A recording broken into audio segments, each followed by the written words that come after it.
ಬಗ್ಗೆ ಹೇಳ್ತೀನಿ, ಜಾತ್ಯತೀತ ಜನತಾದಳ ಅಂತಕ್ಕಂಥದ್ದು ಹೆಸರಲ್ಲೇ ಒಂದು ಘೋಷವಾಕ್ಯನೇ ಇದೆ. ನಮ್ಮ ಸಿದ್ಧಾಂತದ ನಿಲುವಿನಲ್ಲಿ ಯಾವುದೇ ರೀತಿಯಾದಂಥ ಬದಲಾವಣೆ ಇಲ್ಲ, ನಮ್ಮ ಮನಸ್ಥಿತಿಗಳಲ್ಲಿ ಯಾವುದೇ ರೀತಿಯಾದಂಥ ಬದಲಾವಣೆ ಇಲ್ಲ.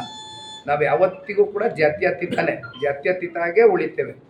ಸರ್ವ ಜನಾಂಗದ ಶಾಂತಿಯ ತೋಟದ ಬಗ್ಗೆ ಪದೇ ಪದೇ ಸನ್ಮಾನ್ಯ ಕುಮಾರಣ್ಣವರು ನಂಬಿಕೆ ಇಟ್ಕೊಂಡು ಪುನರಚನೆ ಮಾಡಿರ್ತಕ್ಕಂಥದ್ದು ಕೂಡ ನೋಡಿದ್ದೀರಿ. ಯಾವುದೇ ಒಂದು ಧರ್ಮ ಅಥವಾ ಜಾತಿ ಸಮುದಾಯದ ಆಧಾರದ ಮೇಲೆ ಇಲ್ಲಿವರೆಗೂ ಜನತಾದಳ ಪಕ್ಷ ರಾಜಕಾರಣ ಮಾಡ್ಕೊಂಡು ಬಂದಿಲ್ಲ. ಎಲ್ಲರನ್ನೂ ಕೂಡ ಬೆಳೆಸ್ತಕ್ಕಂಥದ್ದು, ಎಲ್ಲರನ್ನೂ ಸಮಾನತೆಯ ದೃಷ್ಟಿಯಿಂದ ಕಾಣ್ತಕ್ಕಂಥ ಒಂದು ಕೆಲಸ ನಿರಂತರವಾಗಿ ಜನತಾದಳ ಪಕ್ಷ ಮಾಡ್ಕೊಂಡು ಬಂದಿದೆ. ಅದು ಮುಂದುವರಿಸ್ತೇವೆ. ತಾವು ಹೇಳ್ದಂಗೆ ನಾವು NDA ಜೊತೆ ಹೋಗ್ತಾ ಇದ್ದಂಗೆ BJP ಜೊತೆ ನಾವು ಒಂದು ಮಿತ್ರ ಪಕ್ಷವಾಗಿ ಕೈ ಜೋಡಿಸಿದ್ದೇವೆ.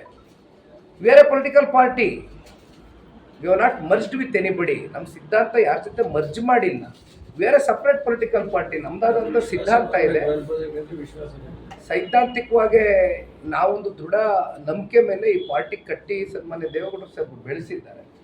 ಅದೇ ಒಂದು ಲೈನ್ಸ್ನಲ್ಲಿ ನಾವೆಲ್ಲರೂ ಕೂಡ ಹೋಗ್ತೇವೆ. ಅದರಲ್ಲಿ ಯಾವುದೇ ಅನುಮಾನ ಅಂದ್ರೆ ಯಾರು ಬಂದ್ರು ಕೂಡ ಈಗ JDS ಡಿಪೆಂಡ್ಸ್ ಅಗೇನ್ ಯಾರು ಬಂದ್ರು. ಈಗ ತಾವು ಹೇಳಿದ್ರಿ ಯಾರು ಬಂದ್ರು ಕೂಡ ಅಂತಕ್ಕಂಥದ್ದಕ್ಕೆ ಬಹುಶಃ ನಾವು ಏನು ಆ ಮಟ್ಟಕ್ಕೆ ಇವತ್ತು ಜನತಾದಳ ಪಕ್ಷ ಏನು ಇಳಿದಿಲ್ಲ. ಕಾರ್ಯಕರ್ತರು ಕಟ್ಟಿರ್ತಕ್ಕಂಥ ಪಕ್ಷ ಈಗಲೂ ನಾನು ಹೇಳ್ತೀನಿ. ಯಾರು ಬಂದ್ರು ಕೂಡ ಅವ್ರು ಯಾರು ಬಂದ್ರು ಅಂದ್ರೆ ಅವ್ರು ಯಾವ ರೀತಿ ಬಿಟ್ಟು ಹೋದ್ರು ಪಕ್ಷನ, ಯಾವ ಸನ್ನಿವೇಶದಲ್ಲಿ ಬಿಟ್ರು, ಯಾವ ಕಾರಣಕ್ಕೋಸ್ಕರ ಬಿಟ್ರು, ಅವ್ರು ಬಿಟ್ಟು ಹೋಗಬೇಕಾದ್ರೆ ಯಾವ್ಯಾವ ರೀತಿ ಸಾರ್ವಜನಿಕ ವಲಯದಲ್ಲಿ ನಿಂತ್ಕೊಂಡು ನಾನಾ ರೀತಿ ಚರ್ಚೆ ಮಾಡಿದ್ದಾರೆ,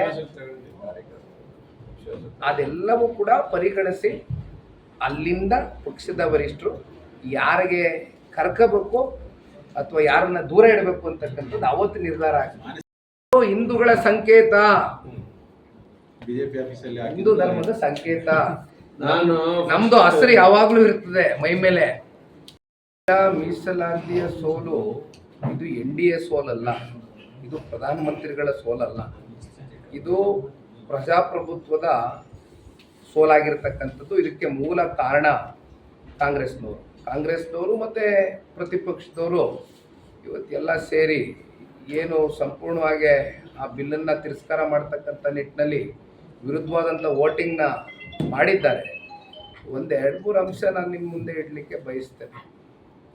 ಈಗ ಕಾಂಗ್ರೆಸ್ನವರು ಇಲ್ಲಿಯವರೆಗೂ ಅವ್ರು ಮಾಡ್ತಾ ಇರ್ತಕ್ಕಂಥ ವಾದ ಏನು, south India north India states ಅಂತಕ್ಕಂಥದ್ದು ಒಂದು ಪ್ರೊಪಗಂಡ, ಒಂದು ನರೇಟಿವ್ನ ಸೆಟ್ ಮಾಡಕ್ಕೆ ನೋಡ್ತಾ ಇದ್ದಾರೆ.